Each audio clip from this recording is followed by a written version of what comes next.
o sea, entre todos vamos a ir el himno número 378. Número 378.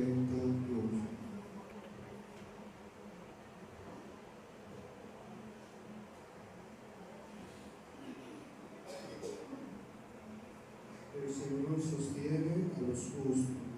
Número 378.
Bien, hermanos, ahora va a pasar nuestro hermano pastor Junior Voltes con la exhortación de la palabra de Dios. Vamos a ponernos todos sobre sus pies para seguir organizando este momento. Gracias, hermano. Buenos días nueva vez, hermanos, que el Señor les bendiga. Vamos a seguir orando para ponernos a tono con Dios. Oremos. Padre, gracias en esta hora por permitirnos esta encomienda, Señor, sagrada, de poder abrir tu palabra, Señor, y exponerla. Permite que no hierre contra ella, Señor. Sabemos que tu palabra tiene una explicación por sí misma o se explica por sí mismo, Señor. Ayúdanos a entender siempre lo que usted quiere decirnos a través de ella. Ayúdanos a guardarla en nuestros corazones. Una vez más, has puesto en el corazón de alguien más estar aquí. Que tu gracia le ampare, le guarde, pueda estar aquí gozándose en tu casa, Señor. a través de los cánticos en esta ocasión, a través de tu palabra. Guárdenos de pecar contra usted. Apelamos a la sangre de Cristo que nos limpies más y más, nos fortalezcas más y más, Señor, y que en esta hora solo sea un instrumento en tus manos para gloria de tu nombre. Señor, todo esto te lo pido en el nombre de Jesús. Amén. Mis hermanos, pueden sentarse. Estuvimos una lectura en segunda a los Tesalonicenses, en el capítulo 2. Solo trataré brevemente 2 enseñanzas basadas en los 3 primeros versos. Si usted estudia este capítulo 2 o esta carta completa, esta epístola, podrá ver que en el capítulo 2, estos hermanos de Tesalónicas tenían algunas preocupaciones acerca de lo que era el día del Señor. Ellos podían estar pensando de que ya el Señor había venido, de que ya el rapto se había iniciado y ellos se habían quedado. Pablo les exhorta y le dicen: no os conturbéis ni por espíritu ni por carta como si fuera nuestra, porque ustedes mismos verán los acontecimientos. No porque nosotros lo digamos, han de acontecer porque el Señor mismo cumplirá su palabra. O sea, nadie puede venir a engañarles y a decirles cosas que no han pasado, porque ustedes mismos serán, por así decirlo, parte evidencial de lo que acontecerá. Quiero hablarle en esta mañana bajo el tema la venida de nuestro Señor Jesucristo. Claro está, eran creyentes que ansiaban la venida del Señor y creían que iban a ser arrebatados con la venida de Cristo. Bueno, el Cristo no ha venido, la venida del Señor no se ha dado, pero ellos sí habían creído en el Señor y como tal no están en el Señor ahora mismo. O sea, no hay que desesperarse, todo a su tiempo. Repito, el apóstol Pablo le da instrucciones en cuanto a la venida de nuestro Señor Jesucristo. Y él les dice: recuerden que vendrá una apostasía, aparecerá el hombre de pecado y otros acontecimientos han de suceder. Tranquilos, el día del Señor vendrá. Y vendrá como ladrón en la noche. Recuerde que el ladrón, cuando va a entrar a nuestra casa, nos avisa, toca la puerta. Al contrario, cuando tú estás bien rendido, dormido, él te acecha. Está dormido, ahora se puede. Y coge lo que quiere. La primera enseñanza que quiero compartir con ustedes habla de la edificación de Pablo ante los problemas de los tesalonicenses y sus cuestionamientos. Verso 1, verso 2 de segunda a los Tesalonicenses nos dice: pero con respecto a la venida de nuestro Señor Jesucristo y nuestra reunión con Él, os rogamos, hermanos, que no os dejéis mover fácilmente de vuestro modo de pensar, ni os conturbéis ni por espíritu, ni por palabra, ni por carta, como si fuera nuestra, en el sentido de que el día del Señor está cerca. Pero algo que está cerca no quiere decir exactamente que ya llegó, sino que está ¿qué? Cerca, en camino. Aquí Pablo abordó cuestiones planteadas en su primera carta, en la que instruyó a los tesalonicenses sobre el arrebatamiento o el rapto de la iglesia para estar ¿con quién? Con Jesús en el cielo. Si usted me acompaña a la izquierda, primero a los Tesalonicenses 4, 16 a 18, ¿qué dice allí? Algo que tú y yo conocemos. Dice: porque el Señor mismo, con voz mando, con voz de arcángel y con trompeta de Dios, descenderá del cielo, y los muertos en Cristo resucitarán primero. Luego nosotros, los que vivimos, los que hayamos quedado, seremos ¿qué? Raptados, arrebatados juntamente con ellos en las nubes para recibir al Señor en el aire. Y así estaremos el Señor un rato con el Señor. Dice siempre el texto: todos los días por la eternidad. Y el verso 18 termina diciendo: por tanto, alentaos los unos a los otros con estas palabras. ¿Le había hablado el apóstol Pablo a estos creyentes de Tesalónicas? Claro que sí. Ahora, parece ser que ellos habían interpretado algo diferente de lo que habían escuchado. O alguien les había hablado confundiéndoles, perturbándoles. Y ellos querían una explicación un poco más detallada de este evento. Porque ellos, si eran creyentes, el Señor no había podido haber venido y ellos haberse quedado. Porque habían creído ¿en qué? En vano. Y el creyente no cree en vano, porque la esperanza del creyente es juntarse con su Señor en aquel día. Una nota nos enseña el desafío en la comprensión de este capítulo proviene del hecho de que es un complemento a lo que Pablo ya ha enseñado a los tesalonicenses en palabras. Y no sabemos exactamente lo que Pablo dijo a ellos. Sin embargo, las ideas son lo suficientemente claras si cuidadosamente se construyen juntas. Si juntamos Primera de Tesalonicenses y Segunda de Tesalonicenses, encontramos todas las verdades que el Espíritu Santo quiso que asentara ahí. Y quizás otras que no sabemos. Porque recuerde que no todo pudo asentarse en la palabra de Dios. ¿Se asentó qué? Lo que el Espíritu Santo quiso que se asentara. Lo que Cristo quiso que se supiera, en otras palabras. En la parte B de este verso dice, con respecto o concerniente a la venida de nuestro Señor Jesucristo y a nuestra reunión con Él. Pablo escribió claramente del regreso de Jesús, pero la redacción aquí implica una diferencia entre la venida y nuestra reunión. Esto sugiere fuertemente que hay esencialmente dos eventos que pasan uno detrás del otro sucesivamente. Es como dos venidas, pero en realidad es una. Lo que pasa es que en la venida pasan varios eventos. Esa es la idea. Creo que lo dominamos, eso. Repito, Pablo escribió claramente el regreso de Jesús, pero la redacción aquí implica una diferencia entre la venida y nuestra reunión. Esto sugiere fuertemente que hay esencialmente dos venidas de Jesús. Una venida es para su iglesia, como se describe claramente en los versos 16 a 18 de Primera a los Tesalonicenses. Y la otra venida es con su iglesia, para juzgar a un mundo rebelde. Son dos partes ¿de qué? De un gran evento. Unos no estarán durmiendo en el Señor y otros estarán ¿qué? Despiertos en el Señor. Uno le escucharemos, pudiéramos decir de forma audible, cuando la trompeta suene. No dice que con voz de mando y con trompeta de Dios. Voz y trompeta son dos cosas. Muestra cómo la gramática del griego antiguo en 2 de Tesalonicenses 2:1 muestra esto. El gobierno de los dos sustantivos bajo un mismo artículo deja claro que un evento es visto bajo dos aspectos complementarios exactamente. O de otra manera, el gobierno de los dos sustantivos bajo un mismo artículo deja claro que un evento visto bajo dos aspectos complementarios es pensado.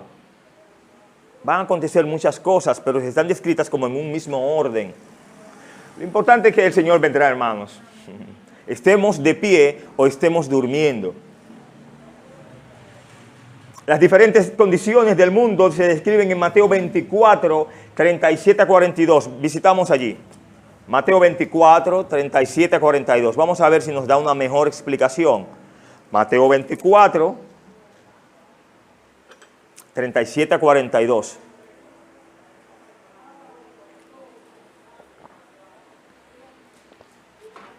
Dice la Escritura, mas como en los días de Noé, así será que la venida del Hijo del Hombre, porque como en los días antes del diluvio estaban comiendo y bebiendo, casándose y dándose en casamiento, hasta el día en que Noé entró en el arca.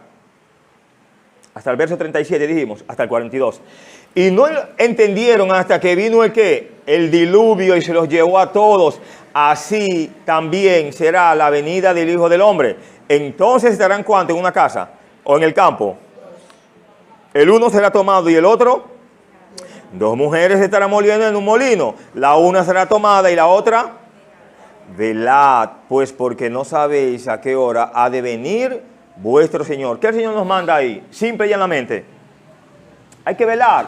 Él vendrá. Crea la palabra de Dios. Que sea usted el que sea tomado. Es duro, ¿no? Uno será tomado y el otro ¿qué? Dejado. Por eso hay que velar, cuidar esta salvación tan grande. No se pierde la salvación, pero sí podemos descuidar lo que tenemos, ese tesoro, y tenerlo como si no valiera nada. Un poco más nos habla Mateo 24, 21. Estamos cerca. El verso 21 de este mismo capítulo nos dice, Porque habrá entonces gran tribulación, cual no la ha habido desde el principio del mundo hasta ahora, ni la habrá. ¿De qué habla ahí? De la gran tribulación. Habrá gran tribulación. Acontece el rapto de la iglesia, inmediatamente se adelanta o empieza ¿qué? La gran tribulación. ¿Cuántos años? 14, la mitad. ¿Serán buenos los 7 años? ¿Serán buenos esos 7 años? Recuerde que dirán paz y tranquilidad. Pero entonces llegará ¿qué? Destrucción repentina. 3 años y medio serán aparentemente bien. Que no creo que sean bien porque estará en gran tribulación.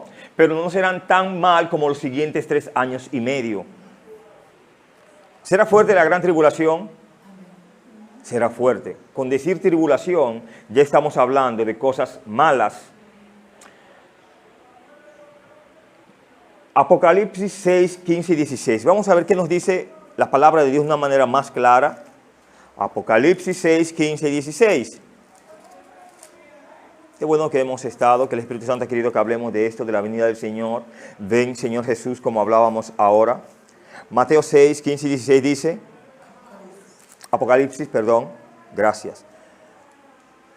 Y los reyes de la tierra y los grandes, los ricos, los capitanes, los poderosos y todo siervo y todo libre se escondieron en las cuevas y entre las peñas de los montes. ¿Y qué decían a los montes y a las peñas? Caed sobre nosotros y escondednos del rostro de aquel que está sentado sobre el trono y de la ira del Cordero. Verso 17, porque el gran día de su ira ha llegado y ¿quién podrá sostenerse en pie? ¿Será un evento real? Bueno, dice ahí que los grandes, los fuertes, los siervos, los libres verán ese día y querrán que la muerte le acompañase para no vivir ese evento tan fuerte.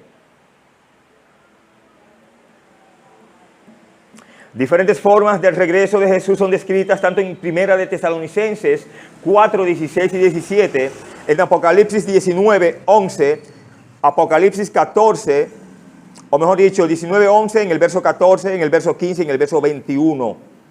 Diferentes escenarios con respecto a la predictibilidad de la fecha del regreso de Jesús está establecido en la palabra de Dios. Mateo 24, 36. Daniel 12:11, que el Señor le dice allí en el libro de Daniel a Daniel, pero tú eres ¿qué? Amado, eres preciado. Vamos a ver allí en Daniel, veamos allí, me encanta allí ese capítulo 12, tiempo del fin, tremendo mensaje vemos ahí. 12:11, ¿qué dice aquí? Y desde el tiempo que se ha quitado el continuo sacrificio hasta la abominación desoladora, habrá 1290 días. Bienaventurado el que espere y llegue a 1335 días. ¿Y qué dice aquí? Y tú irás hasta el fin y reposarás y te levantarás para recibir tu heredad al fin de los días. Qué hermoso, ¿no? En el verso 10 dice, muchos serán limpios y emblanquecidos y purificados. ¿Y qué más dice? Y los impíos procederán ¿qué? Impíamente. ¿Y qué más? Ninguno de los impíos se entenderá, pero los entendidos ¿qué? Comprenderán. ¿Qué dijo? ¿Qué vimos en Apocalipsis 22? Que el que es santo, ¿qué debe de hacer? Santificarse. Ahora, el que es inmundo, dele para allá su inmundicia. El que es impío, sigue en su impiedad, el Señor vendrá como quiera. ¿Es duro el Señor? No, es misericordioso, lento para la ira y grande misericordia.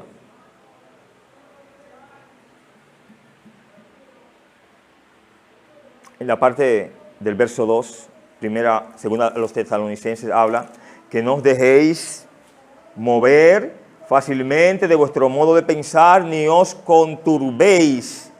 ¿De qué está hablando el apóstol Pablo allí?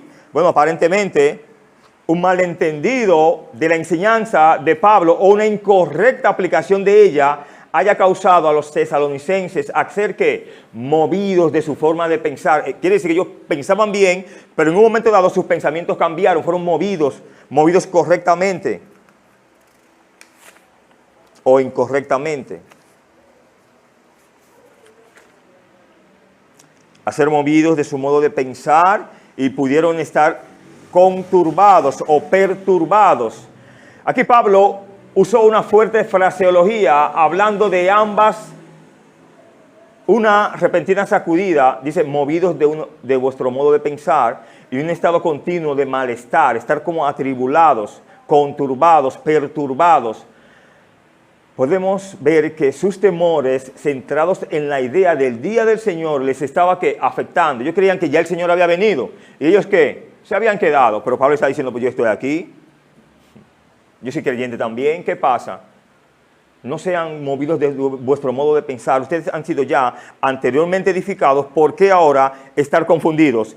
¿Necesitan una explicación? Aquí estoy yo. Aquí está la palabra de Dios. O lean las Escrituras en otro orden. No porque nosotros lo decimos, es así. La Escritura lo dice así. No estaba ya escrito el Antiguo Testamento y no hablaba el Antiguo Testamento de que el Mesías había de venir y que iba a ser muerto. ¿Iba a ser qué? Resucitado. Bueno, esos eventos ustedes hasta lo vieron. Muchos lo habían visto. La palabra ser movidos de su modo de pensar significa ser agitados como un barco en el mar, en una tormenta, y marca fuertemente la confusión y la angustia que los tesalonicenses habían sentido en su falsa aprehensión de esta venida. Una lectura del manuscrito preferido de Segunda de Tesalonicenses 2:2 tiene el día del Señor en lugar de el día del Señor. El día del Señor es un concepto con un rico trasfondo del Antiguo Testamento y fue mencionado en la carta anterior de Pablo a los tesalonicenses en el capítulo 1, en el capítulo 5, verso 2. Vamos a ver qué dice. Todo eso está ahí, está fácil, está cerca.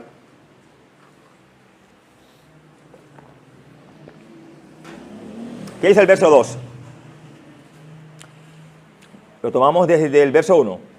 Primera a los tesalonicenses, dice, pero acerca de los tiempos y de las ocasiones, no tenéis necesidad, hermanos, de que yo os escriba, porque vosotros sabéis perfectamente que el día del Señor, ¿qué?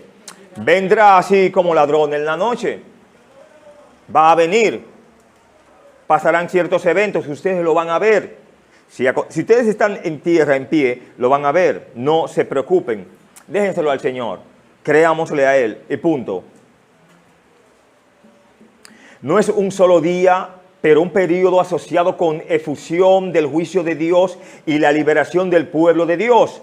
Un aspecto importante del día del Señor es la gran tribulación descrita en Mateo capítulo 24 hasta el verso 31. No habla allí de esos ciertos acontecimientos. ¿Cómo serán aquellos tiempos? Pablo les habla en el sentido de que el día del Señor está cerca. Está cerca, pero no ha llegado. Son dos cosas diferentes, decíamos. Los tesalonicenses no tenían miedo de que el día del Señor fuera a venir. Ellos anhelaban ese encuentro con su Señor. Por eso la preocupación, pudiéramos decir. Un comentarista griego traduce el pasaje para los efectos de aquel día o de que el día del Señor esté presente. No está a la mano. El verbo usado aquí aparece 6 veces en el Nuevo Testamento y siempre en el sentido de estar presente. En 2 de esos lugares, Romanos 8:38, 1 Corintios 3:2, allí habla de ciertos acontecimientos, lo vamos a leer. Las cosas presentes se dirigen expresamente de las cosas por venir. Romanos 8:38, veamos lo que nos dice para ver si tenemos luz en esto. Romanos, capítulo 8. Verso 38 dice, por lo cual estoy seguro de que ni la muerte, ni la vida, ni ángeles, ni principados, ni potestades, ni lo presente, ni lo porvenir. ¿Cuántos tiempos hay ahí? Hay uno que habla, ni lo presente, ni lo porvenir. Son dos cosas iguales. No. Lo presente es lo que está, y lo porvenir es lo que ha de llegar. Ni lo alto, ni lo profundo, ni ninguna otra cosa creada no podrá separar el amor de Dios que es en Cristo Jesús, Señor nuestro. Está hablando de acontecimientos, hechos. ¿Qué más vemos aquí?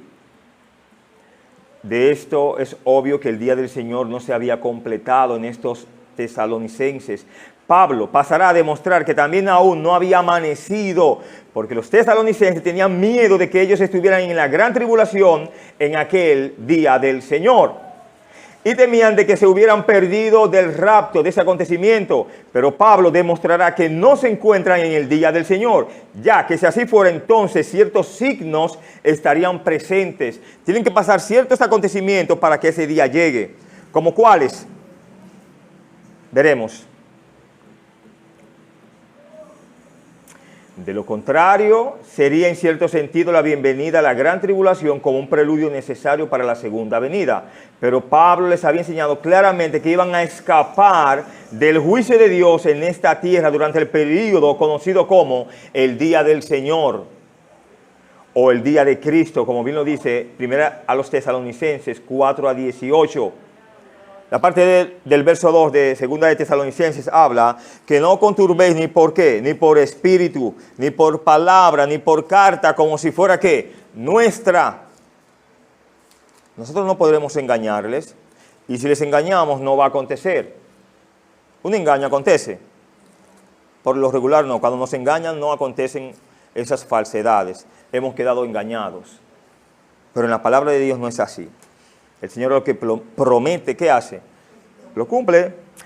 Tal vez la palabra preocupante había llegado a través de una profecía equivocada. Dice allí Pablo, ni por espíritu os conturbéis, ni por palabra. No importa que venga el mejor de los eruditos y hable ciertos asuntos, no le creáis. Créale a la palabra de Dios. O tal vez algún otro líder escribió a los tesalonicenses una carta enseñando que estaban ya en el día del Señor. En la actualidad no hay quienes dicen que el infierno no existe y de que Dios no es un Dios trino, sino es un Dios tripartito que camina, uno así, otro así. Que lo que era, diríamos, ¿no? Cuando Dios es un Dios trino, Dios Padre, Dios Hijo y Dios Espíritu Santo. Si es un Dios trino y Dios es uno, no puede caminar entre tres, porque no sería uno. Toma la idea. Es lo que yo entiendo a través de la Escritura. La enseñanza de los apóstoles fue, y del Espíritu Santo en todas las edades, ha sido que el día del Señor está cerca. Pero estos tesalonicenses imaginaban que ya esto había acontecido, que ya había venido. Y Pablo le está edificando a través de este capítulo 2. En el verso 3 vemos señales marcando el día por venir. ¿Qué dice el verso 3? Nadie os engañe en ninguna manera, porque no vendrá sin que antes venga ¿qué? La apostasía. Otro dato más. Y se manifieste ¿quién? El hombre de pecado. ¿Qué significa hombre de pecado? Según la parte final del verso 3. Eso significa el hombre de pecado. Lo dice la palabra de Dios, no hay que definir mucho, ¿no? No hay que ir ni al griego, ni a los manuscritos originales, ni nada. Qué bueno que lo detalla ahí. Pablo no describirá eventos los cuales deben proceder al rapto, pero sí los eventos que son de concreta evidencia de la gran tribulación, como el día del Señor.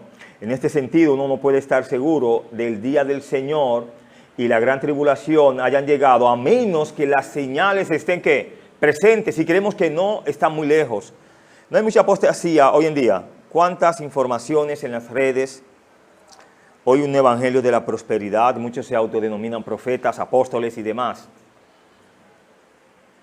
Yo no sé de dónde sacan tanta basura. Porque recuerde, y usted sabe la regla, que para llegar a ser un apóstol usted tiene que cumplir ciertos requisitos.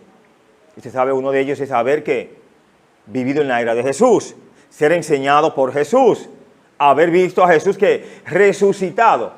¿Han visto estas personas esos eventos? Es como mucho decir. Es como perder el tiempo y ni querer hablar de ello. La antigua redacción griega para apostasía indica una rebelión o una salida.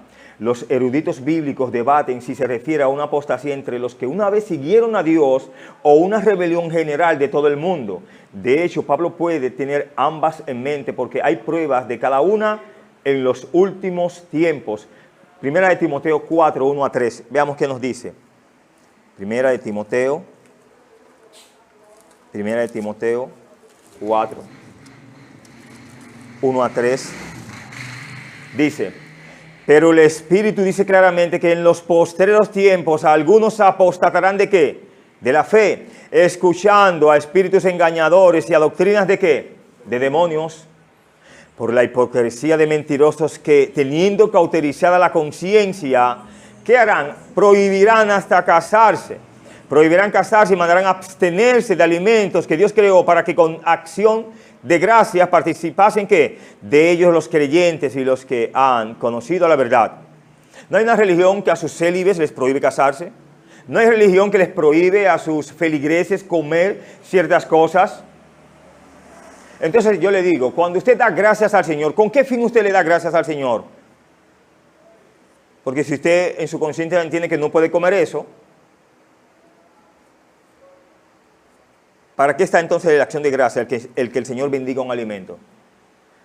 No entiendo eso, ¿no? No sé si ustedes me pueden ayudar ahí. No ha santificado Dios múltiples cosas, no era solamente la salvación de los judíos y hoy en día los gentiles estamos ya alabando al Señor. Pero el que quiera creer, crea, el que quiera seguir en la inmundicia, en la incredulidad, el que quiera tener su mente y su conciencia cauterizada, amén. Hay personas que por lo regular les gusta la mentira. Hay personas que les gusta decir, no, yo soy de tal religión, pero hacer lo que ellos quieren, a su manera. Un Dios a su conveniencia. Y Dios no es a nuestra conveniencia. A nosotros sí nos conviene tener a Dios, pero como Él manda que lo obedezcamos, son dos cosas diferentes. Leímos en primera a Timoteo, ¿no? 4, 1 a 3. Segunda de Timoteo 3, 1 a 5. Segunda de Timoteo 3, 1 a 5, que dice, también debes saber esto, que en los postreros días vendrán, ¿qué?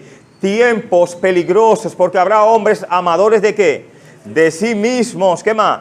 Avaros, vanagloriosos, soberbios, blasfemos, desobedientes a los padres, ingratos, impíos, sin afecto natural, implacables, calumniadores, intemperantes, crueles, aborrecedores de lo bueno. ¿Qué le parece a usted ahí? ¿Estamos viviendo esos días o falta un poco más? Creo que estamos muy cerca. El capítulo 4, verso 3 y verso 4, ¿qué dice? Capítulo 4 de 2 de Timoteo, un poco más adelante, dice ahí mismo. Porque vendrá tiempo cuando no sufrirán la sana doctrina, sino que teniendo comezón de oír, se amontonarán maestros conforme a sus propias concupiscencias y apartarán de la verdad el oído y se volverán a las fábulas. Hermanos, hoy en día muchos se apropian la sana doctrina, pero hablando un paquete de disparates, montándose en demonios mínimo, porque donde está el Espíritu de Dios, allí hay paz, dice la palabra de Dios. Y una cosa importante, que la gracia no consiste en el desorden. Si en un lugar hay un desorden y se dice que está alabando a Dios, entonces la gracia no está ahí. O está el desorden o está la gracia. Toma la idea. 1 Corintios 14, 40. ¿Qué termina diciendo? Pero hágase todo decentemente y que en desorden. Dios no nos va a mandar, hermano, al desorden. Ahora, si tú y yo invocamos al desorden, ese es nuestro problema. Queremos hacer lo que nos gusta, conforme a la carne. Pero Dios nos manda a hacer las cosas ¿cómo? En orden y en el Espíritu. ¿Qué más dice la palabra de Dios aquí? Hemos citado ya varias citas. El punto de Pablo es claro. Ustedes están preocupados de que estemos en la gran tribulación y que se han perdido el rapto. Pero ustedes pueden saber que no estamos en la gran tribulación. Porque todavía no hemos visto que la apostasía, no hemos visto que la apostasía haya venido y cumplido. Porque una cosa es que algo llegue y tenga cumplimiento. O solamente haya llegado y esté en proceso de cumplirse. La apostasía, ¿de qué nos habla la palabra de Dios el apóstol Pablo aquí en este libro de 2 de Tesalonicenses? El artículo la, que la hace aún más significativa, esto no es una apostasía, sino la apostasía. Pero la apostasía es la gran y última rebelión del hombre de pecado. Algunos han sugerido que la idea detrás de la apostasía es realmente un punto de partida sobre el inicio. En el sentido de que es el rapto de la iglesia, pero un punto de partida implica que el abandono lo hace por su propia voluntad e iniciativa. Y este no es el caso con el arrebatamiento de la iglesia. No podrán estar juntas esos eventos. Inicia uno, termina el otro. Inicia uno, termina el otro.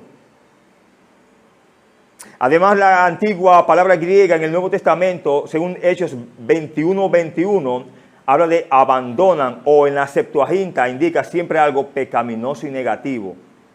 La idea de un gran fin de los tiempos de la apostasía también no contradice la idea de un gran fin de los tiempos del avivamiento. Algunos cristianos dudan de la idea de un gran avivamiento en los últimos días, o incluso la apostasía bienvenida, creyendo que señala el final. Pero así como el libro de Apocalipsis describe un gran rechazo de Jesús durante la gran tribulación, visto en Apocalipsis 9, 20 y 21, y 17, 2 a 6, y una gran aceptación en el capítulo 7, verso 9 a 14, los dos pueden estar de lado a lado. Hoy en día no hay un grupo creyendo al Señor, y otros, ¿qué hacen? Negar al Señor. Estuvimos anoche, tuvimos muchos amigos aquí. Tuvimos pocos, pero de los pocos, ¿quién conoce al Señor? Muchos se fueron hasta antes del culto. ¿Es malo el Señor con ellos? Yo creo que es al contrario. Hermano, si no podemos vivir con sentimientos, si el Señor manda a las personas a que se conviertan, ¿qué deben hacer las personas? Cuanto más que sean nuestros familiares. Si el Señor manda a las personas a que se reconcilien, ¿qué deben de hacer? Hermanos, esto es algo serio, es por la eternidad que se está hablando. Pero el mundo ofrece cosas mejores y temporales. Pero Cristo ofrece cosas eternas. No sé cuál le gusta más. El pecado es dulce, pero al final, hermanos, termina en amargura. Antes de la gran tribulación puede ser identificado con certeza una persona en particular, conocida como ahí, el hombre de pecado, llamado también el hijo de perdición, según el verso 3.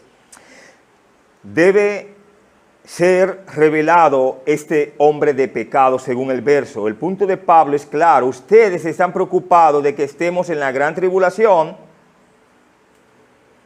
porque todavía no hemos visto al hombre de pecado. Tiene que acontecer algo para que pase lo otro. No podemos estar en un evento tercero si el segundo evento no se ha dado. Eso es lo que Pablo quiere explicarles. Hombre de pecado.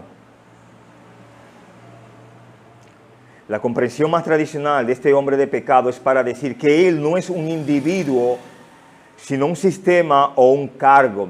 Históricamente, los intérpretes protestantes han visto el hombre de pecado, que es la sucesión de quienes están en Roma. ¿Ustedes saben quiénes están en Roma, en la sede allí? No saben dónde están. No saben quiénes están allí. ¿No saben? Está bien, lo dejamos ahí. Estúdielo. Un país que tiene tantos habitantes y es gobernado, y cada momento cuando muere uno ponen otro. Calvino pensó de esta manera. Sin embargo, Pablo no está hablando de un individuo, sino de un reino que iba a ser capturado por Satanás con el propósito de establecer una sede de abominación en medio del templo de Dios. Esto lo vemos consumado en el papado. Todas las atrocidades que se ven allí, todo lo que hay allí, todos los símbolos que están allí, toda esa vestimenta de esos líderes tiene un significado, y no glorioso, sino totalmente diferente. Estamos en la parte final. Sin embargo, no hay ninguna buena razón para ver al hombre de pecado ser otro a lo que el significado más llano aquí. Una persona individual que vendrá para la gran prominencia en los últimos días. Así fue como se entendía en los primeros días del cristianismo. Los padres entendieron el anticristo para ser previsto, pero de esta persona ellos parecían no haberse formado ninguna idea específica. Aquel hombre de pecado era un gobierno, era un sistema. ¿Qué era? Parece que no se molestaron en indagar mucho en ello. Recordemos que Daniel lo describe como una persona que individual. Daniel lo señala como ¿quién? Como el príncipe quien está por venir. Daniel 9:26. También el mismo Daniel en el 8:23 lo señala como el rey altivo de rostro. Y el mismo Daniel en el 11, 36 a 45 lo describe como el rey voluntarioso. Jesús describe a una persona individual, dice en San Juan 5:43, el que viene en su propio nombre. No estamos sorprendidos de que Pablo describe a este hombre de pecado como una persona individual, no como un sistema o como un cargo. Este hombre de pecado es una figura prominente en la Biblia y la última personificación del espíritu del anticristo hablando. Primera de Juan 4, 2 y 3. Veamos qué nos dice Primera de Juan 4, 2 y 3. Primera de Juan 4, 2 y 3 dice: en esto conoced el Espíritu de Dios. Todo espíritu que confiesa que Jesucristo ha venido en carne es ¿de quién?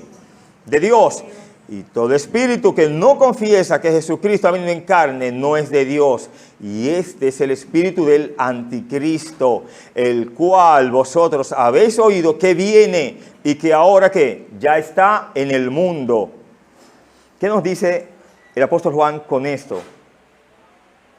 Él sin duda vivirá muchos años antes de la gran tribulación, pero él solo se revela como el hombre de pecado durante ese periodo. Este es un título, el hombre de pecado, entiéndase. La idea detrás del título de este hombre es que el pecado tiene total dominio absoluto sobre él y que parece ser la encarnación misma de pecado de este. También dice el texto hijo de perdición, significa destrucción, la pérdida total de bienestar. Es en realidad lo opuesto a la salvación. ¿Qué es lo opuesto a la salvación? La perdición. Entonces, si él es el hombre de pecado, el hijo de perdición, no puede ser el hijo de salvación. Es una de las dos. Eligió ser mejor el hijo de perdición. Para llamarlo el hijo de perdición significa que su carácter está marcado por esta destrucción. Alguien nos enseña que la frase hijo de perdición significa esencialmente el condenado. Es algo fuerte, ¿no? ¿Y usted sabe quién está condenado ya? ¿Y para quién fue hecho el infierno, ¿no? El lago de fuego, que no fue hecho para el hombre, sino para los que desobedecieron al Señor en primera instancia. Pero en segunda instancia, todo aquel que no quiera creer al Señor, ¿qué pasará? Será condenado. ¿No lo dice la Escritura? El que no cree ya ha sido, por no haber creído, ¿qué? Al unigénito Hijo de Dios. Vamos a orar. Padre, gracias en esta hora, gracias por tus bendiciones, gracias porque nos has ayudado hasta aquí. Síganos bendiciendo en lo que reste, permítenos seguir predicando este evangelio de gloria a todo aquel que no te conoce. Ayúdanos a buscar tu rostro, buscar las almas que no te conocen. Y gracias, Señor, por todo lo que hemos visto en este nuevo año, en este nuevo día, Señor. Ayúdanos a ser más fieles a usted, Señor. Mejores siervos, mejores adoradores, oh Padre. Señor, gracias. Todo esto te lo pedimos y te damos la gloria, Señor, en el nombre de Jesús. Amén. Muchas gracias, hermano.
Bien,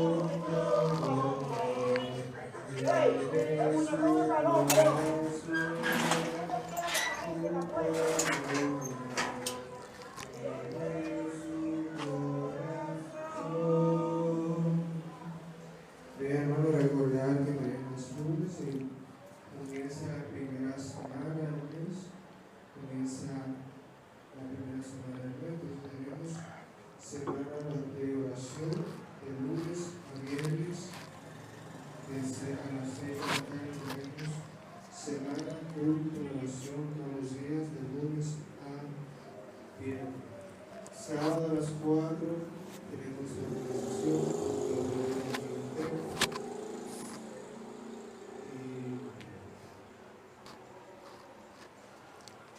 los demás avisos.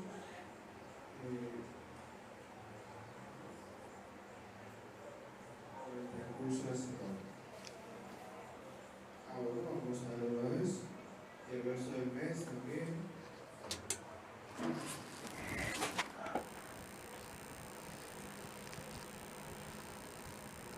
En la mañana, Ramonita, Loida y Santo. Ramonita, Loida y Santo. Y en la tarde, Notaria, Catalina y Milagros. Ramonita, Loida y Santo en la mañana y Notaria, Catalina y Milagros en la tarde. Entonces, los demás están ahí.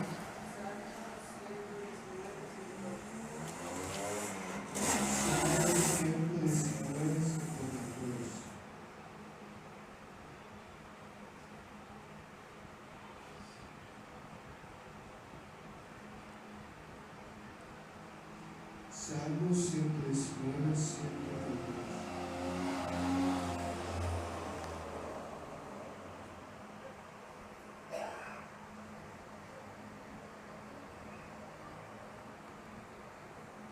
Cuenta de 3. 1, 2 y 3. Salmo 119, 114 dice: y esconderé